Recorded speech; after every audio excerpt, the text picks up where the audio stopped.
Welcome to IAS Academy. Prior to the 2022 preliminary exam, we will cover 15 previous year MCQs daily in a video. That is a total of 2500 plus MCQs before the exam. So, let's start the session. Our first question is, which one of the following pairs does not form part of the six systems of Indian philosophy? Options are Mimamsa and Vedanta, Nyaya and Vaisheshika, Lokayata and Kapalika, Sankhya and Yoga. Here answer to this question is option C, Lokayata and Kapalika. Six systems of Indian philosophy are Samkhya is Prakriti and Purush. Everything in reality stems from Purusha and Prakriti. Yoga is releasing Purush from Prakriti. Yogic technique controls body, mind and sense organs, thus considered as a means of achieving freedom or mukti. Nyaya is a technique of logical thinking. Vaisheshika is realistic and objective philosophy of universe. Mimamsa is based on sage Jaimini's Mimamsa Sutras. It believes in the complete authority of Vedas. Vedanta or Uttara Mimamsa school concentrate on philosophical teachings of Upanishads. So here answer to this question is option C, Lokayata and Kapalika. Question number 2. Consider the following Bhakti Saints. Options are Dadu Dayal, Guru Nanak, Tyagaraja. Who among the above was or were preaching when the Lodi dynasty fell and Babur took over? Here answer to this question is option B, 2 only, that is Guru Nanak. Bahul Lodi was the founder of Lodi dynasty. Sultanate period ended with Lodi dynasty. However, in the first battle of Panipat in the year 1526, Ibrahim Lodi faced defeat at the hands of Babur, which leads to the end of Lodi dynasty. Guru Nanak Dev lived between 1469 to 1539. When Babur took over and established the Mughal dynasty, Nanak was travelling to different parts of India and preaching Sikhism. Babur once met Guru Nanak during one of his travels. Saint Dadu Dayal was a poet saint from Gujarat, lived between 1544 to 1603. Tyagaraja was a composer and vocalist of Carnatic music, lived between 1767 to 1847. So here answer to this question is option B, Guru Nanak. Question number 3. The Balkan Plan for fragmentation of India was the brainchild of. Options are Winston Churchill, M.A. Jinnah, Lord Mountbatten and V.P. Menon. Here answer to this question is option C, Lord Mountbatten. In May 1947, Mountbatten came up with a plan under which he proposed that the provinces be declared independent successor states and then be allowed to choose whether to join the Constituent Assembly or not. This plan was called Dicky Bed Plan. Jawaharlal Nehru, when apprised of the plan, vehemently opposed it, saying it would lead to Balkanization of the country. Hence, this plan was also called Plan Balkan. Balkan Plan was the brainchild of Mountbatten. This plan envisaged the transfer of power to separate provinces with Punjab and Bengal, given the option to vote for partition of their provinces. The partition unit thus formed will have the choice to join India or Pakistan or remain independent. So here answer to this question is option C, Mountbatten. Question number 4. Consider the following statements and choose the correct answer from the following options. Assertion statement A. Lord Linnington described August movement of 1942 as the most serious rebellion since Sepoy Mutiny. Recent statement R. There was massive upsurge of the peasantry in certain areas. Here answer to this question is option A. Both assertion and recent statement are true and R is the correct explanation of A. Quit India movement, also known as August movement or August Kranti, was officially launched by International Congress led by Mahatma Gandhi on 8th August 1942. The movement gave the slogan Quit India or Bharat Chodo. Gandhi gave the slogan to the people, do or die. Rise of nationalism, a greater sense of unity and brotherhood emerged due to Quit India movement. While the Quit India campaign was crushed in 1944, British came to the important realization that India was ungovernable in the long run due to the cost of World War II. So this movement placed the demand for independence on the immediate agenda of national movement. In the struggle, common people displayed unparalleled heroism. That's why Lord Linnington described Quit India movement as the most serious revolt after Sepoy Mutiny. So the answer to this question is option A. Question number 5. In which state is the Buddhist site Tabo Monastery located? Options are Arunachal Pradesh, Himachal Pradesh, Sikkim and Uttarakhand. Here answer to this question is option B, Himachal Pradesh. Often referred as Ajanta of Himalayas, Tabo Monastery is situated at a height of more than 10,000 feet in Lahul and Spiti district of Himachal Pradesh in North India. It is one of the oldest Buddhist pilgrimage center in Trans-Himalayan region. Held in high regard by Tibetan Buddhists, Tabo is second in importance to Tolling Khompa in Tibet. Spread over an area of 6,300 square meter, the monastery comprises of 9 temples and khompas. The monastery is known for its murals and stucco sculptures carved on the wall just like Ajanta caves in Maharashtra. So here answer to this question is option B, Himachal Pradesh.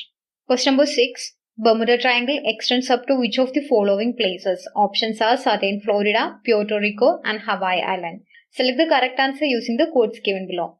Here answer to this question is option B, 1 and 2. That is Southern Florida and Puerto Rico.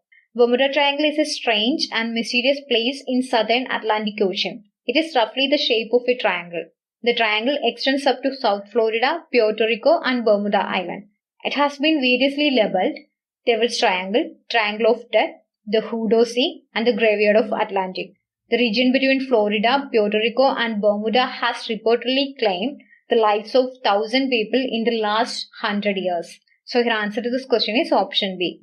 Question number 7. Which one of the following statement is not correct? Options are Mahanadi River rises in Chhattisgarh, that is correct. Godavari River rises in Maharashtra, that is correct. Cauvery River rises in Andhra Pradesh, that is incorrect. Tapti River rises in Madhya Pradesh, that is correct. So here answer to this question is option C.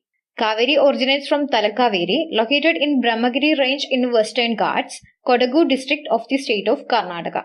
The river drains into Bay of Bengal. Tapi is a central Indian river. It is one of the most important river of Indian peninsula with a run from east to west. It originates in the eastern Satpura range of southern Madhya Pradesh state.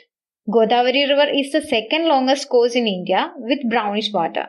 The river is often referred to as Dakshina Ganga or Vriddha Ganga. It is a seasonal river, dried during summers and widens during monsoon. This river originates from Trimbakeshwar near Nasik in Maharashtra. Mahanadi drains from Satpura range of central India and it's a river in eastern India. The river flows through states of Chhattisgarh, Odisha and finally merged with Bay of Bengal. So here answer to this question is option C.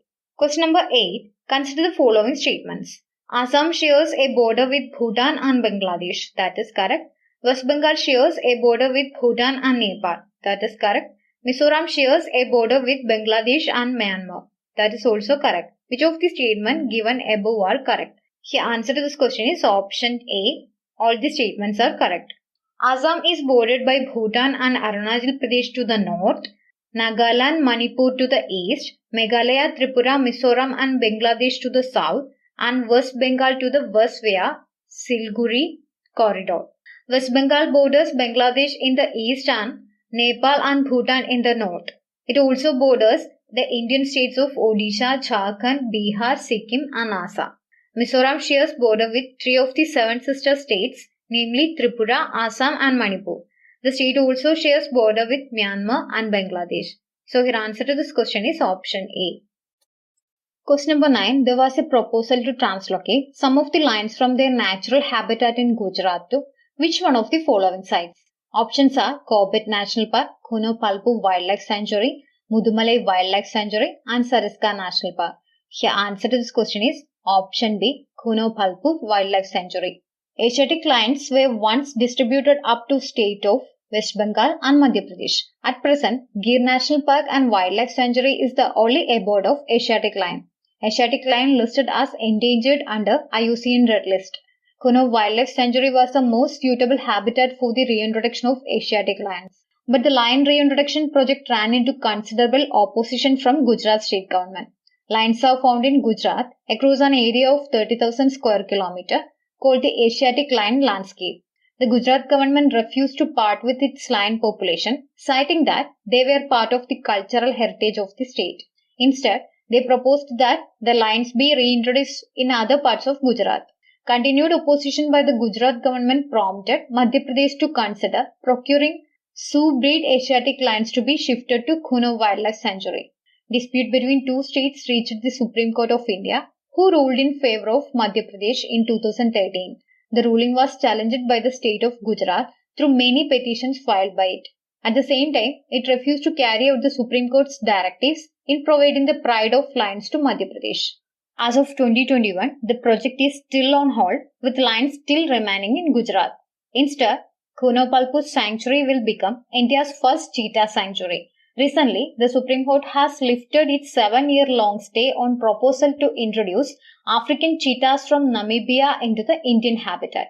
Cheetahs from Namibia and South Africa are likely to reach India in the next 4 to 6 months and be reintroduced to Kuno Park in Madhya Pradesh. Then Madhya Pradesh Kunopalpur will become India's first cheetah sanctuary. Question number 10. Which of the following is or are included in the Directive Principles of State Policy? Options are prohibition of traffic in human beings and forced labor, prohibition of consumption except for medicinal purposes of intoxicating drinks and of other drugs which are injurious to health. Select the correct answer using the codes given below. Here answer to this question is option B. Statement 2 only is correct. Statement 1 is incorrect as it is a fundamental right under Article 23 of Part 3 of the Constitution. Statement 2 is corresponds to Directive Principles of State Policy under Article 47 under Part 4 of the Constitution. So here answer to this question is option B. Question number 11. Consider the following statements. The Constitution of India provides that statement number 1. The Legislative Assembly of each state shall consist of not more than 450 members chosen by direct election from territorial constituencies in the state. That is incorrect. Statement number 2. A person shall not be qualified to be chosen to fill a seat in the Legislative Assembly of his state if he or she is less than 25 years of age. That is correct. Which of the statements given above is or are correct? Here answer to this question is option B. Statement 2 only is correct. Legislative Assembly is the popularly elected chamber and is the real center of power in a state. As per Article 170, maximum strength of an assembly must not exceed 500 or its minimum strength not fall below 60. But some of the states have been allowed to have smaller legislative assemblies. Example, Sikkim, Arunachal Pradesh, Goa, etc. So statement 1 is incorrect. As per Article 173, a person shall not be qualified to be selected to occupy a seat in the Legislative Assembly of a state unless he or she is an Indian citizen, he or she is 25 years or above for Legislative Assembly and is 30 or above for Legislative Council, and he or she possesses such other qualification as may be prescribed by Parliament. So, statement 2 is correct. So, here answer to this question is option B. Statement 2 only is correct. Question number 12. Consider the following statements. Statement number 1. The mode of removal of a judge of a High Court in India is same as that of removal of a judge of the Supreme Court. That is correct. Statement number 2. After retirement from the office, a permanent judge of a High Court cannot plead or act in any court or before any authority in India. That is incorrect. Which of these statements given above is or are correct? Here answer to this question is option A. Statement 1 only is correct. Statement 1 is correct because as per Article 270, mode of removal of a judge of a High Court in India is same as that of removal of a judge of the Supreme Court. Statement 2 is incorrect because after retirement, a permanent judge of a High Court shall not plead or act in any court or before any authority in India except the Supreme Court and the other High Courts. That is, here other High Court does not include a High Court for a state specified in Part B of the first schedule. Here statement 2 is incorrect because a retired judge of a High Court can act in Supreme Court and he can also act in other High Court except the state specified in Part B of the first schedule. Question number 13. The main objective of 12th 5-year plan is options are inclusive growth and poverty reduction, inclusive and sustainable growth, sustainable and inclusive growth to reduce unemployment, faster, sustainable and more inclusive growth. Here answer to this question is option D. Faster, sustainable and more inclusive growth. 12th 5-year plan was from 2012 to 2017. Its objective was faster, sustainable and more inclusive growth. Its growth rate target was 8%. For a long time, there had been a feeling that for a country as diverse and big as India, centralized planning could not work beyond a point due to its one-size-fits-all approach. Therefore, the NDA government has dissolved the Planning Commission, which was replaced by Niti Aayog. So, here answer to this question is option D. Question number 14. With reference to balance of payments, which of the following constitutes the current account? Options are balance of trade, foreign assets, balance of invisibles, special drawing rights, that is SDR. Select the correct answer using the codes given below. Here answer to this question is option C 1 and 3, that is balance of trade and balance of invisible constitutes current account. Balance of payment is made up of 3 components, that is current account, capital account and financial account. Current account deals with inflow and outflow of goods and services between countries, which include balance of trade and balance of invisibles. Capital account deals with foreign exchange reserves, investments, loans and borrowings, which include foreign assets and special drawing rights. Financial account deals with investments in real estates, business ventures and foreign direct investment. Balance of payment is a statement which records all the monetary transactions made between residents of a country and the rest of the world during any given period, usually 1 year. This statement includes all the transactions made by or to individuals, corporates and the government. When all the elements are correctly included in the balance of payment, it should sum up to 0 in a perfect scenario. This means the inflows and outflows of the fund should be balanced out. However, this does not ideally happen in most cases. Balance of payment indicates whether the country has a surplus or deficit on trade. When export exceeds import, there is a trade surplus, and when import exceeds exports, there is a trade deficit. So here answer to this question is option C 1 and 3. Question number 15. The term marginal standing facility rate and net demand and time liabilities sometimes appearing in news are used in relation to options are banking operations, communication networking, military strategies, supply and demand of agricultural products. Here answer to this question is option A banking operations. Marginal standing facility, that is MSF, is a window for scheduled banks to borrow from the Reserve Bank of India in an emergency when interbank liquidity dries up completely. The marginal standing facility is a scheme launched by RBI while reforming the monetary policy in 2011-12. Net demand and time liabilities, that is NDTL, refers to the total demand and time liabilities, that is deposit of the public, that are held by banks with other banks, wherein assets with other banks is subtracted to get net liability of other bank. So here answer to this question is option A. So that's all for today. Thank you for watching. We will continue with the next essay tomorrow.